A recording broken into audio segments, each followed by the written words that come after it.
हाँ भाई आई हमें पुताऊ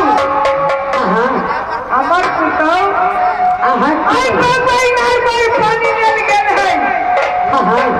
लेकिन आई वो पानी में लग गई पानी हम और तू जल्दी चल लेट करके नहीं चल ठीक है चल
हेलो हाजी साहब कहावत में है चाहे कहूँ किनसे कहूँ हेलो आदमी मशहूर है हाँ जी अपने आप को देखकर मेरा कलेजा हेलो महीना गैस समय मौके भागले हिंसर होई बना है कि 4 बजे ये पानी लको हमरा महल तक पहुंचे के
महीना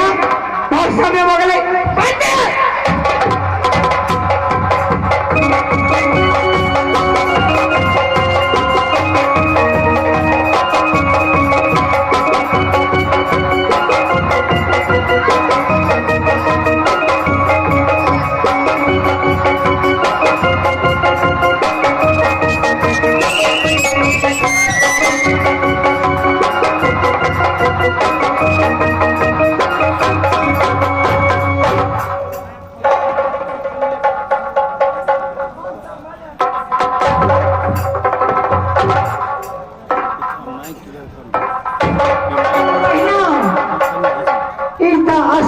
पूछा गया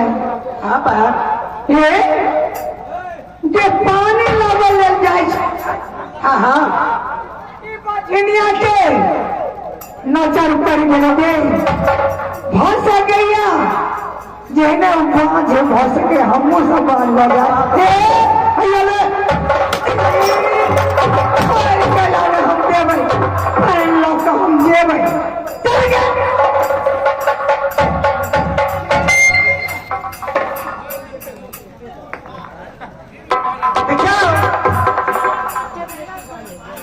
गाँव के स्वासी सब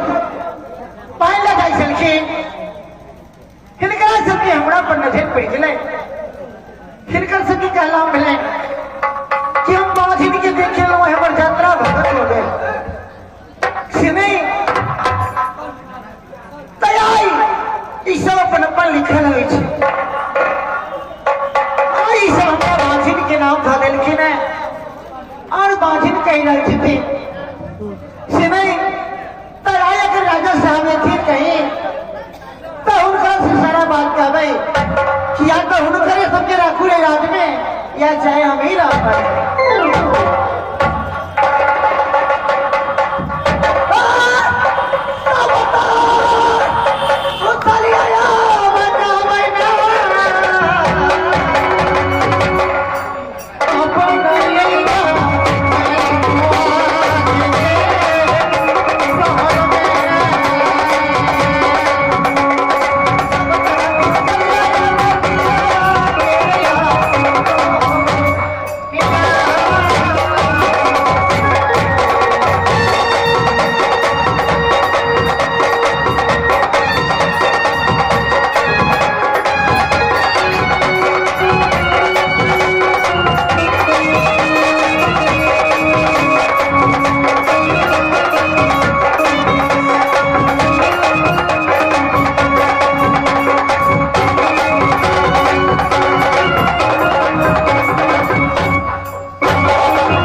महल में जा रहे छी देख रहे छी जे हमर रानी कौन कुशल में अछि कि नहीं हम न जंगल से पार के नहीं कर रहे अब रानी के सामने हवाले करो